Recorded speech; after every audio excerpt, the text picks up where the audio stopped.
उत्तराखंड के साइंस और कृषि वालों के लिए, ठीक है, बिल्कुल विज्ञान और कृषि वाले स्टूडेंट्स के लिए एक वैकेंसी आई हुई है, ठीक है। उसके बारे में डिस्कशन करेंगे इस पूरी वीडियो में। उससे पहले वीडियो शुरू करने से पहले मैं आप लोगों से सॉरी बोलना चाहूँगा यार। सॉरी इसलिए क्योंकि काफ़ी ज़्यादा बैकग्राउंड से नॉइज़ आ रहा होगा, ठीक है। और बिल्कुल उसके लिए माफ़ी चाहता हूँ। एक्चुअली मैं आउट ऑफ स्टेशन हूँ और यहाँ पर शायद किसी की शादी वगैरह का प्रोग्राम है, फंक्शन चल रहा है, जिसकी वजह से काफ़ी ज़्यादा नॉइज़ आ रहा है। उसके लिए मैं सॉरी बोलूँगा। आप लोग बिल्कुल उत्तराखंड वाले हो तो बिल्कुल यार, उत्तराखंड वाले बहुत ज़्यादा सपोर्टिव होते हैं, ठीक है। सो गाइज़ स्टार्ट करते हैं वीडियो को और स्वागत है एक बार फिर से आप सभी लोगों का वेल प्रेप एजुकेशन में।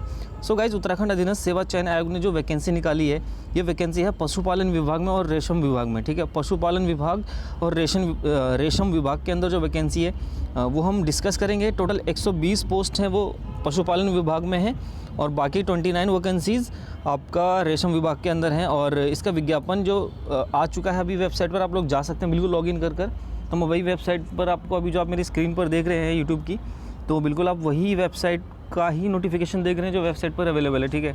सो इसका आज जो है नोटिफिकेशन आउट हुआ है और इसके जो ऑनलाइन एप्लीकेशंस हैं वो 2 मार्च से स्टार्ट हो जाएंगे, ठीक है। 2 मार्च से इसके एप्लीकेशंस स्टार्ट हो जाएंगे और इसका जो लास्ट डेट है वो 31 मार्च रहने वाला है।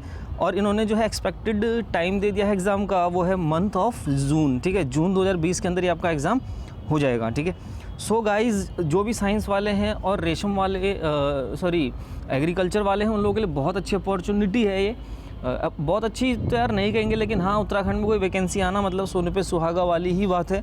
और टाइमली कंडक्ट होकर उसका अगर रिजल्ट आ जा रहा है तो समझिए बहुत अच्छी वैकेंसी है, ठीक है। तो इसके लिए आपको बिल्कुल प्रिपेयर रहना चाहिए, क्योंकि काफ़ी सेलेक्टेड लोग हैं। आप सभी इसमें मिक्स नहीं आएंगे हर स्ट्रीम के, ठीक है। खाली साइंस वाले ही आपको वहाँ पर देखने के लिए मिलेंगे।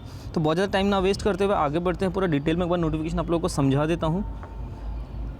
सो गाइज़, OTR के थ्रू ही फॉर्म फिलअप होगा। आपको पता है अब OTR चल गया है, वन टाइम रजिस्ट्रेशन, तो उसी के थ्रू ही आपको फॉर्म फिलअप करना है। तो बहुत ज़्यादा बताने के लिए कुछ नहीं है, आप पढ़ सकते हैं यहाँ पर, ठीक है।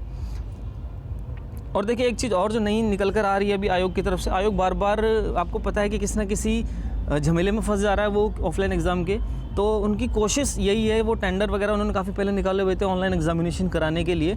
तो मे बी वो बोल रहे हैं कि शायद एग्ज़ाम ऑनलाइन भी हो सकता है, ठीक है। सो गाइज़, फर्स्ट जो पोस्ट है वो आपकी पशुधन प्रसार अधिकारी की है, ठीक है।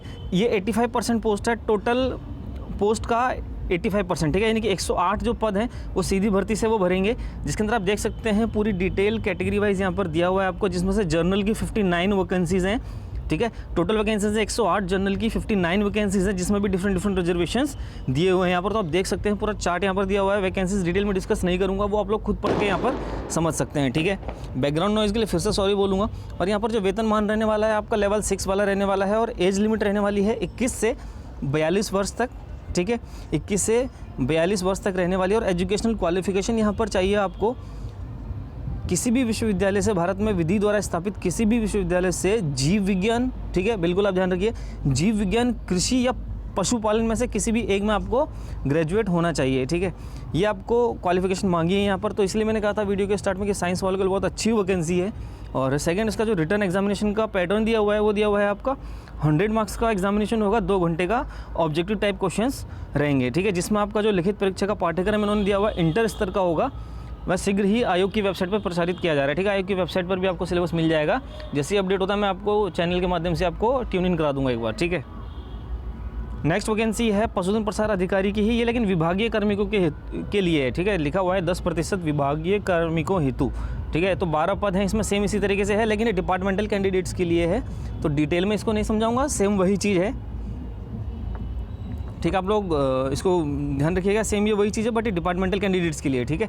अब दूसरा है पदनाम अधिदर्शक और प्रदर्शक रेशम, ठीक है। रेशम प्रदर्शक के लिए जो वैकेंसीज है 26 पोस्ट है यहाँ पर, जिसमें से आप देख सकते हैं जनरल की 20 वैकेंसीज़ हैं। उसके अंदर भी डिफरेंट जो है आपको रिजर्वेशंस दिए हुए हैं टोटल 26 वैकेंसीज़ में, ठीक है। और वेतनमान रहने वाला है यहाँ पर लेवल 2 19,900 बेसिक पे रहने वाला है। आयु सीमा रहेगी यहाँ पर 18 से 42 वर्ष तक। और एजुकेशन यहाँ पर मांगा है आपसे इंटरमीडिएट मांगा है जीव विज्ञान, ठीक है। सॉरी, विज्ञान के साथ इंटरमीडिएट, जीव विज्ञान नहीं, विज्ञान के साथ इंटरमीडिएट या फिर कृषि या सरकार द्वारा उसके समकक्ष कोई मान्यता प्राप्त आपके पास अगर कोई भी जो है एलिजिबिलिटी आप रखते हैं तो बिल्कुल आप इसके लिए अप्लाई कर सकते हैं, ठीक है। और इसका भी एग्जामिनेशन पैटर्न क्या रहने वाला है, 100 मार्क्स का 2 घंटे का क्वेश्चन पेपर ऑब्जेक्टिव टाइप रहेगा और इंटर स्तर का इसका भी एग्जामिनेशन पैटर्न रहने वाला है, ठीक है। और इसका भी जो सिलेबस है वेबसाइट पर जैसे ही आएगा वैसे ही मैं आप लोगों को ट्यून इन करा दूंगा एक बार, ठीक है।